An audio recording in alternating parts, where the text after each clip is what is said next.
Hello, everybody, and welcome to the Continuity Report for September 28th, 2024, Season 1, Episode 38. And I am Mayor Watt, and along with the sentient AI from the future as co-host, we're going to talk about a time loop movie, a Howling review, On the Edge of Your Seat, Lincoln Lawyer's New Case, Mythological series from Zack Snyder, and a bonus. We are only doing 5 articles nowadays instead of 10, but I have a bonus one at the end. So, on with the show. Everything is powered by ohmtown.com. See you on the other side.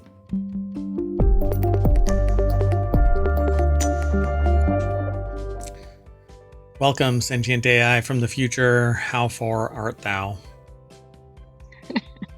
I'm wonderful, Mayor Watt. How about yourself? I'm doing just ducky. I've realized that I don't have enough caffeine in my system to maybe make it through the show, but we'll see. Okay, well, I'll try to wake you up if you start snoring. I am pumped because there's one article at the very end that it's a fan favorite, even if you're not a fan. You have to be. It's just, there's nothing else you can do. You have to be a fan. So the first article, though, is over on the Warcrafters channel. This little sci-fi movie takes time loops on a new track. In Groundhog Day, some unexplained force, maybe celestial, certainly moral, traps misanthropic weatherman Bill Murray in a single repeated day until he sheds his attitude and becomes a better person. In Palm Springs, shiftless wedding guests Andy Samberg and Kristen Milioti fall into a time loop vortex, a freak of astrophysics in a cave. In Edge of Tomorrow, Tom Cruise and Emily Blunt battle an alien invasion for the same day over and over again after being infected with the time loop by the alien's blood. In Source Code, Jake Gyllenhaal is an unwilling lab rat, forced to do the bidding of somebody via mailbox or something like that. It was a phone booth, I think, is what started it all. Anyway, this article is over at polygon.com by Ollie Welsh. The deck statement says, in Omniloop, Mary Louise Parker and Ayo Edebiri explore a quieter, more thoughtful side to the eternal Groundhog Day. Yeah, this sounds intriguing. So, do you know how long, supposedly, in Groundhog Day Bill Murray spent? Wasn't it like 10,000 years or something? Yeah. But you don't know that as the viewer. No, not at all. I thought it was amazing because it's like an after the event discussion, after the movie, right? It's all behind the scenes, inside baseball thing. Right. Supposedly the script says that it was like 10,000 years that he had been in this loop. To become a better person, you had to go right, through. and it seems like it takes place like during a month or something. Like it's just, it looks like a short period of time, I think, as they filmed it. Yeah. So in most time loop movies, the characters have somehow become trapped in a loop against their will and are looking for a way out of this existential nightmare. In Omniloop, Zoya chooses to take a pill and restart the week every single time. Why? Because she's dying from a black hole in her chest. This is one of several wildly fantastical details in the otherwise normal world of Omniloop that are treated as unremarkable by the characters. It's a movie that inhabits a strange place between sci-fi, grounded drama, and magical realism. Another such detail is a nanoscopic man who lives like Ant-Man in a subatomic realm inside a perspex box. A clear box. Oh, okay. And communicates with the outside world by text message, and nobody seems to question the provenance of the bottle of time loop pills, which Zoya remembers finding as a girl with her name printed on the label. Wow, that seems like some sort of destiny type theme. So I really don't want to ruin this movie for myself or anybody else. I don't normally get ruined by movies, like spoilers, you know? So is this the time? Does it say? Yeah, I think so. Right? Yeah. So Zoya is a theoretical physicist like her husband, Donald Carlos Jacot, I guess, or Jaco. I'm not sure how they pronounce her last name. But after a promising start at Princeton, her career never really took off, and she has devoted at least as much of her life to her family. She has an adult daughter, Jane, as to her research. Now consumed with regret at the end of her life, she keeps choosing to relive her final 7 days, even as she gets frustrated and bored with her family's sweet attempts to make them special. Now that's kind of dark. Yeah, this doesn't seem like a light movie. Yeah, so the real joy of Omniloop is seeing Parker take on such a substantial role. You probably remember her as the suburban mom turned pot dealer in Weeds, always slurping absently at a giant iced coffee, saucer eyes flashing a mercurial mixture of bafflement, sardonic remove, and girlish glee, with a vivid screen presence and a great actor. And she draws out what might otherwise be a rather pat end for Zoya's story into something honest and touching. So I don't know. What do you think? This seems like this could get quite emotional.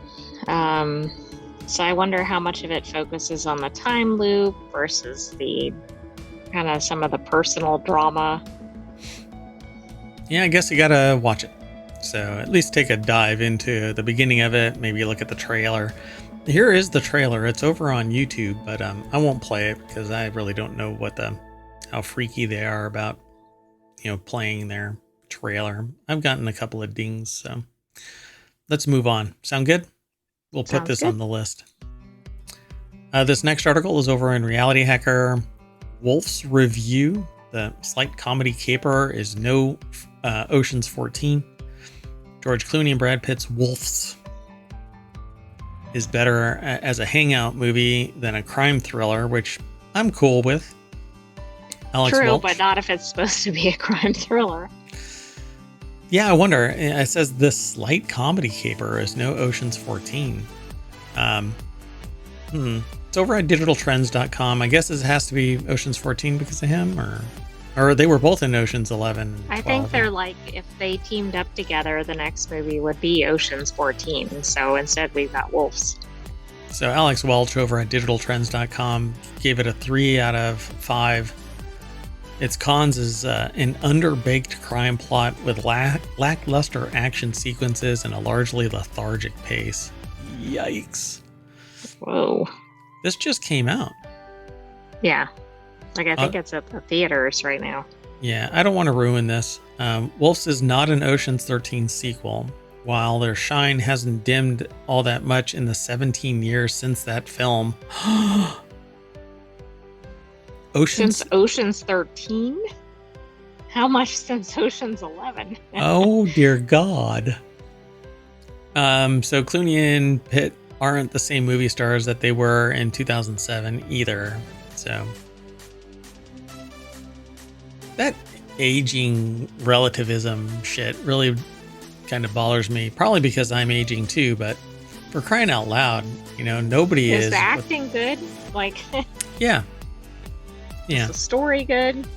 But they say that there are lethargic, almost stage play-esque sections of non-action scattered throughout its 108 minutes, and more stretches of pure bickering between its two lead hitmen than even its trailer suggests. This would be a problem were the invitation to simply spend time with Clooney and Pitt still not just as alluring now as it's always been. Wolf's actually works better, however, when it is actively leaning into the hangout energy between its stars when it's trying to tie all the loose threads of its underbaked crime plot together.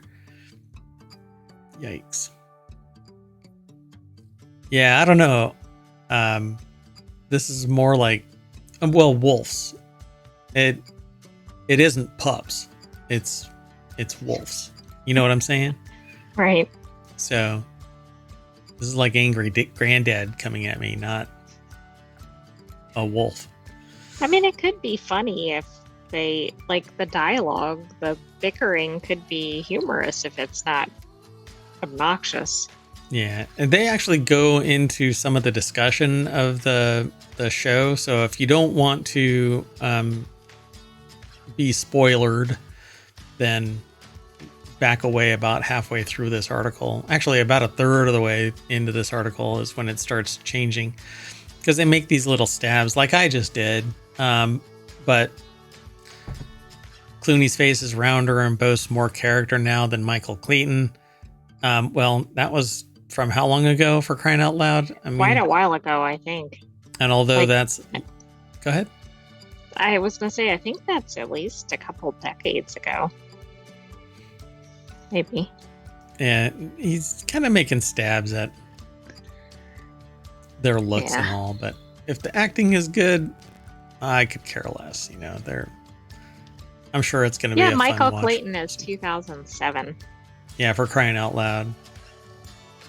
Yeah, weird aesthetic jabs, but then they say on the other side, George Clooney and Brad Pitt's infectious movie star chemistry, Austin Abrams' scene stealing, supporting performance, and a fun, welcome sense of humor, but then kind of punches him in the throat while patting him on the back. Yeah, and it seems like it's kind of taking it down for reasons that it's been pumping it up for. So I don't know. The review seems a little frenetic to me. Yeah, it'll be a fun watch. So go and check it out and then come back. I don't know. This is one of those things where it makes me want to have a watch party. Everybody hit play at the same time, kind of a thing. And then nobody stop. Nobody pause. Nobody go, hold on, everybody. Yeah, that won't work if anybody pauses. I want to go make some popcorn. All right, let's keep moving. This next article is over in Technology Today. Apple TV Plus Sci-Fi shows that will keep you on the edge of your seat. So sci-fi shows on Apple TV, I think that they're kind of hitting it out of the park. I know of at least one that freaked the sentient AI out. But, I have a feeling that'll be in here. Apple TV Plus is full of must-see genre programming. Aaron Pruner over at cnet.com. Oh, I didn't check this one. So Apple TV Plus is full of must-see genre programming.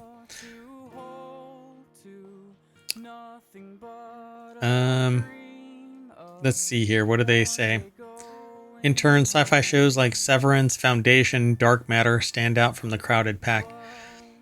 They say it's record 72 Emmy nominations from Ted Lasso. It helped gain ground with heavy hitters like Netflix and Prime Video. They're talking about Apple TV, basically, just in general, but not booming in this genre. Yeah.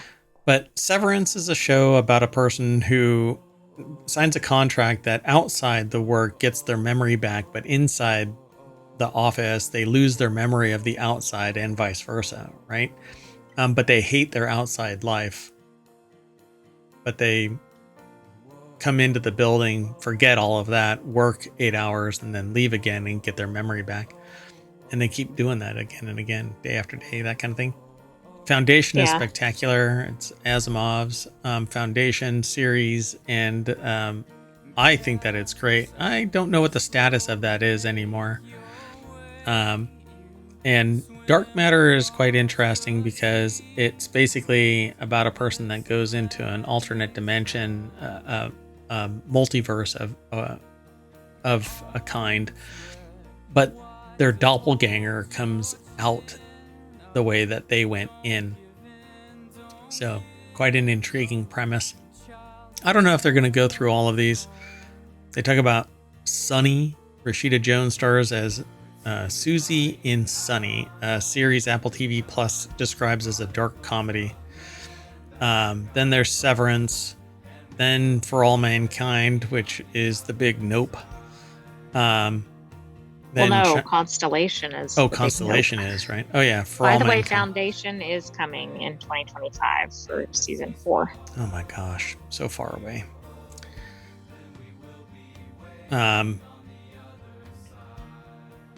So the big question For All Mankind answers, the prestige sci-fi drama occurs in an alternate reality where America and the Soviets compete for outer space dominance. So what would life be like if the space race never stopped? So then Shining Girls, Dark Matter, Monarch, Legacy of Monsters, the Godzilla universe finally came to TV in the Apple TV Plus series. Monarch, Legacy of Monsters seeks to reveal the organization's secrets as they connect to the monsters who leveled San Francisco. Dun dun dun. Yeah, I didn't realize Apple TV had this much in this genre. Yep. The Last Days of Ptolemy Gray. Samuel L. Jackson pivots away from superhero genre to bring topics of age and dementia to the forefront. Here he plays Ptolemy Gray, an aging man with Alzheimer's. Thanks to the support of an orphaned teen and the progressive research of an extraordinary doctor, Ptolemy can regain his wits to get closure in his own life while looking for answers to his nephew's sudden death. That's pretty intense. That would be interesting to see him in that kind of role. Yep. Silo is spectacular.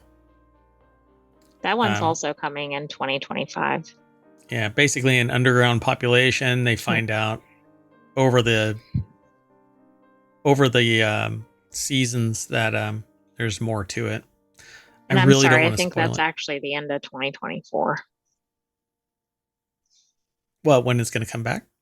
When Silo is, I think. Yeah, it's coming in November, apparently. Oh, I'm here for it. Yes, please. Foundation. This is an Isaac Asimov epic like Dune. World building probably bigger than Dune if you really get down to it, because at the end of the day, unless the Dune series of movies actually branches off into the other worlds, it's very narrow around Dune. Right, the movie adaptation, right? Yeah. Not the whole book series, but the book series is much more evolved, but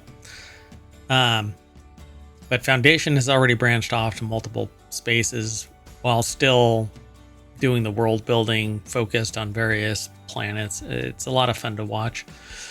Then there's C. Jason Momoa flexes his acting chops in C. The program created by Peaky Blinders mastermind Stephen Knight explores a dystopian future where humanity has lost the ability to see. The loss of sight doesn't slow down people's ability to battle, though. That seems surreal. Then there's Sugar, and that's about it. So, dun dun dun. Let's see. Empathetic private investigator to the mix, and you've got a stylish murder mystery with patience and compassion. An unexpected twist flips the show on its head later in the series, transforming the story into something else. This is in sci-fi, so who knows? Yeah, I wonder what kind of twist it's going to have. They didn't really describe it that well, so I might have to take a look at this list again. But there you have it, folks. Aaron Pruner over at cnet.com put this article together. Let's keep on moving, though. Sound good? Sounds good. One of my favorite shows is The Lincoln Lawyer, the new Lincoln Lawyer, not the movie. I mean, the movie was great, too. And then, so The Lincoln Lawyer's new case is quote-unquote personal, as if there's any other kind in third season trailer. The Lincoln Lawyer returns for a third season on Netflix on October 17th. This time it's personal. It's always personal. You may have thought it was personal last season when Mickey Manuel Garcia Arroyo was defending his love interest Lisa Lana Perella, or Perea. But this time it's extra personal because Mickey is trying to get to the bottom of the murder of his former client Glory Days, Fiona Renee. And as his ex-wife and colleague Lorna, Becky Newton, sarcastically points out in the Lincoln Lawyer third season trailer, it, quote, always works out well when he takes on personal cases. Dun dun dun. Mary Kate Carr over at avclub.com put the article together. The deck statement says Mickey Haller is still taking cases personally, still getting punched in the face in new trailer from Netflix. Yeah, this is a really good show. Like, they have a ton of twists and turns, so hopefully they keep that up in this season. Yeah, for sure. I really like the show. Let's see, jokes aside, it's going to be a season wondering, did he have something to do with this? Could he have done something more to help her?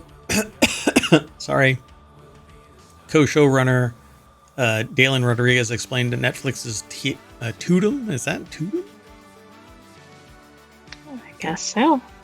His sense of duty towards glory drives him to get involved in the case, but also puts him in the crosshairs of people that play a very dangerous game, as evidenced by the trailer. People leaving snakes in beds or attempting to run cars off the road. Interesting.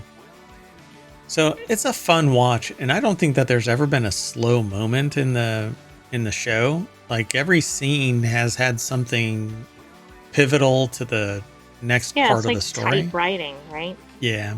It's not a bunch of fluff. And there's certain things that have, like, the story arc of the private investigator is continuing forward. So, like, you learn a little bit about his past in a scene that involves implications of what's going to happen in the next scene, not just the past ones. So, and it's always something, very substantive in the story writing. So I really like it. I have yet to sit there and be more entertained by eating popcorn than watching the show. Can't say that about a lot of other TV. But, and lately, we haven't really been watching a lot of TV because there just doesn't seem to be a lot of stuff on that seems to be motivating.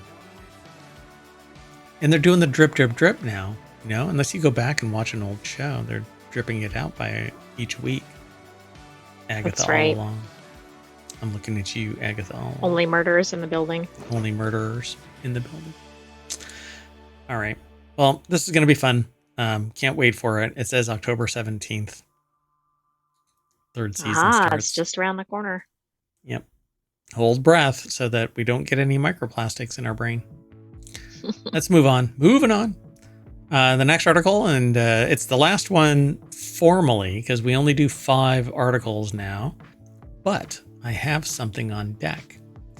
So the last article for tonight is over in the continuity report. Zack Snyder's Netflix Mythological series earns better Rotten Tomatoes score than his Rebel Moon movies, which basically wet the bed. I would have really liked more from that series, but it just seemed so, I don't know, kind of trope-ish, trite. It just didn't. It seemed like it had some potential, but I don't think it got there. Wasn't very compelling. So, with Twilight of the Gods unleashing Zack Snyder's Norse mythology retelling onto Netflix, his new animated series has garnered higher praise and a greater Rotten Tomatoes score than most of the Rebel Moon franchise. The animated series focuses on a half-giant who embarks on a brutal quest for vengeance against the gods after her family are murdered on her wedding day. Twilight of the Gods features an all-star cast: Sylvia Oates, Stuart Martin, Rahul Kohli, Patterson Joseph, Bilal Azbek, and John Noble as many of the Norse mythology's most well-known figures, including Thor and Loki and Odin. But it's an animated series. So I don't know. I haven't seen this. Dawn of the Dead. Is it even out yet? 76. Yeah. I believe it is. Oh my goodness. Hold on. It must be. So yeah, it looks like it came out in 2024. Oh, okay. Yeah, I thought it had come out. So while Twilight of the Gods has been a hit with audiences, its critical response has also led to a unique situation for the director on Rotten Tomatoes. With the mature animated series gathering an average score of 60, the series has earned more positive status than both the theatrical cuts of Rebel Moon Part 1, A Child of Fire, and Rebel Moon Part 2, The Scargivers, respective 22 and 16. Oh, so even combined it did better. I mean, okay, so Zack Snyder seems to have this massive following So Dawn of the Dead 76, 300 61, Watchmen 65, Legends of the Guardians, Owls of Gaul, which I don't even know how this thing got a 52, but okay. I really liked Sucker Punch.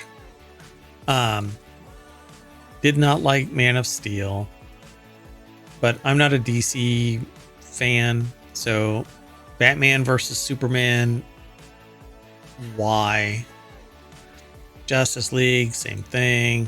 Then Justice League for Zack Snyder, it's like a 4-hour movie or something like that, if I remember right. Hold on. I might as But well. that was one of his highest scores. Yeah.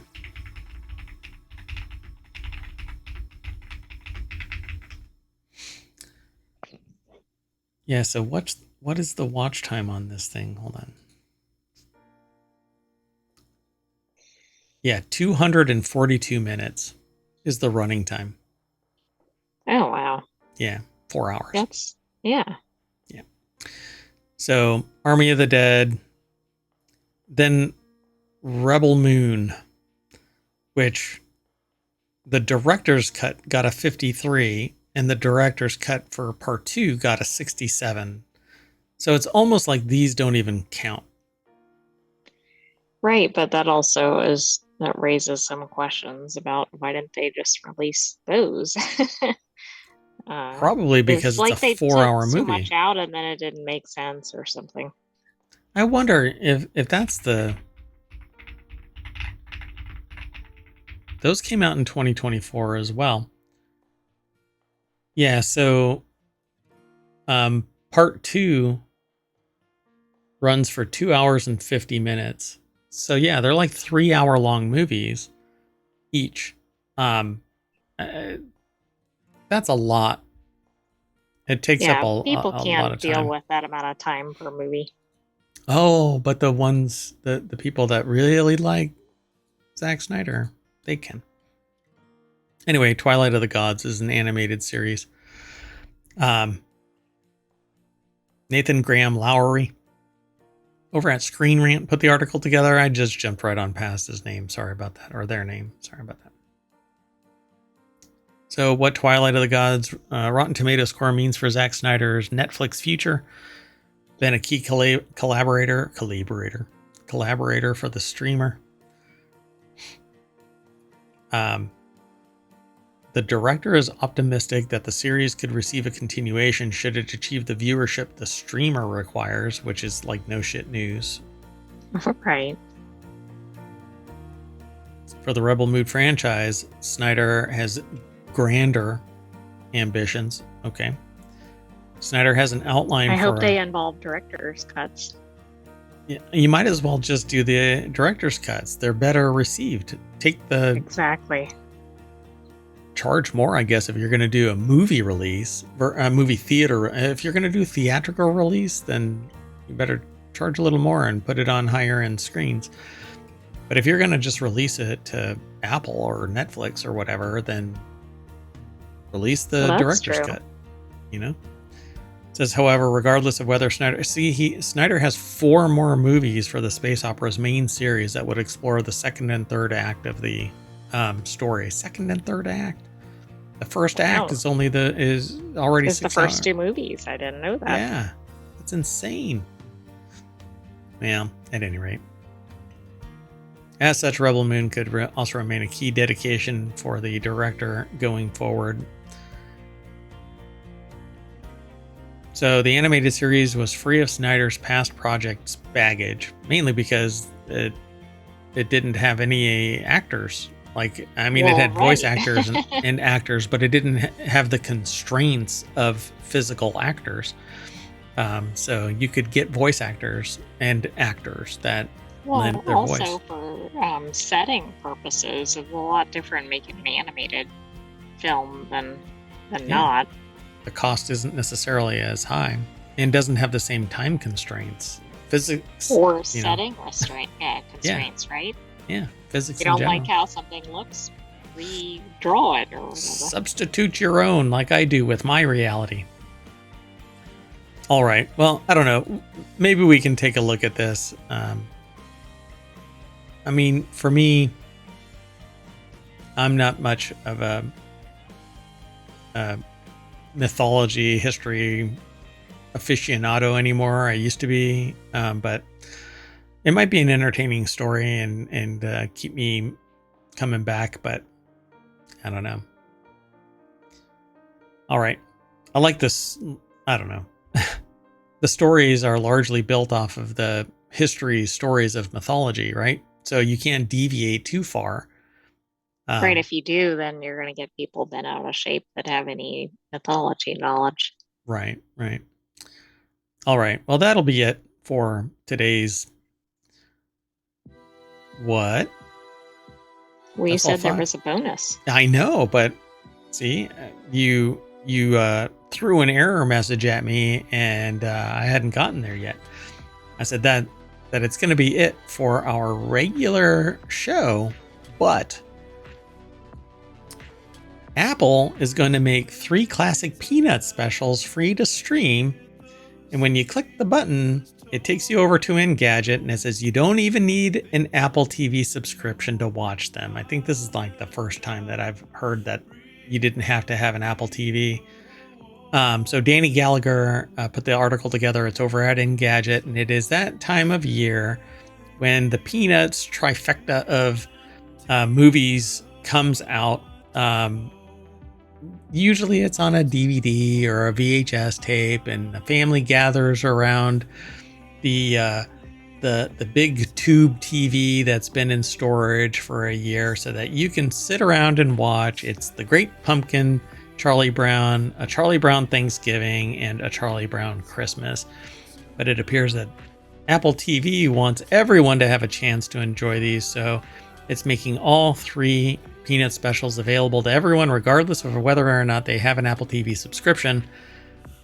Apple TV will make each of the Peanuts holiday specials available on 2 days each month before Halloween, Thanksgiving, and Christmas.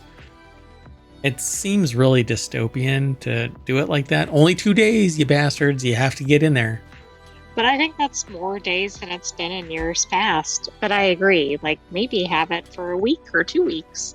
Yeah, just come on. Why beat this one up so much and show just how dystopian you can be? So it's The Great Pumpkin. Charlie Brown will be free to stream on October 19th and 20th. The Peanuts Halloween special features Linus waiting up for the return of the Great Pumpkin, while Charlie Brown only gets rocks while trick-or-treating. And then on November 23rd and 24th, a Charlie Brown Thanksgiving will be available to stream. It features Peppermint Patty inviting the whole gang to a Thanksgiving feast while Snoopy puts together his own Thanksgiving meal. And a Charlie Brown Christmas will stream for free on December 14th and 15th.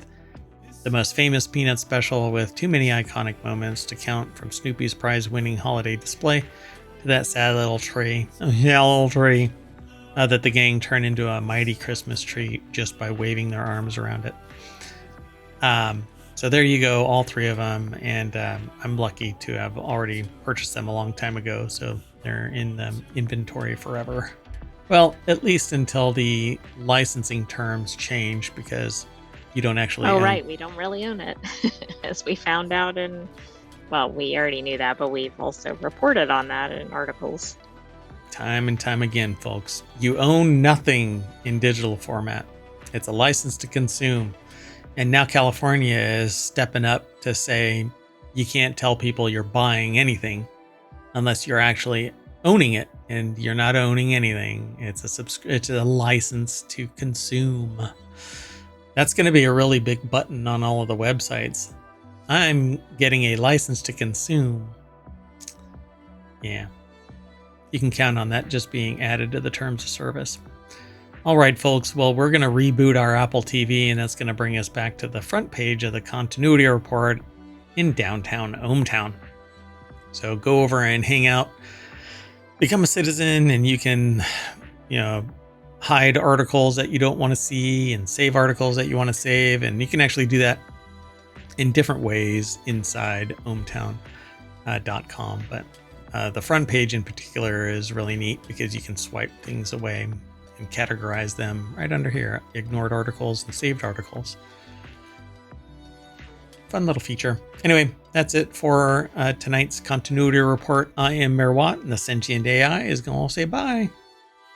Good night, hometown citizens. Thanks for joining us for the continuity report, and be sure to let us know what you think of this new format. Be back tomorrow for more shows.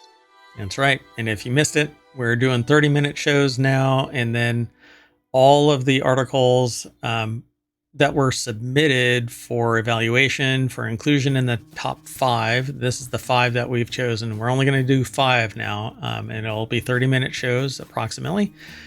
But then over in the Patreon, we're going to put the list of all of the articles that we've selected or were submitted, and then the 5 that we selected will be there as well as over on YouTube, where the show notes of the 5 will be included there.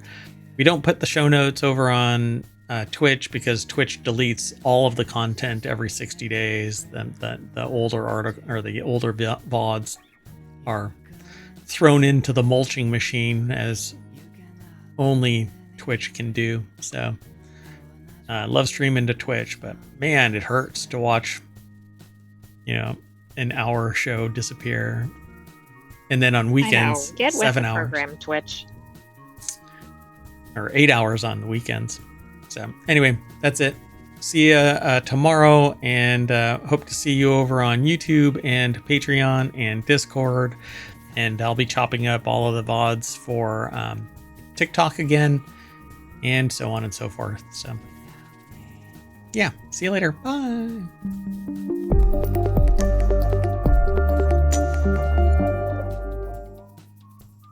Ciao, baby.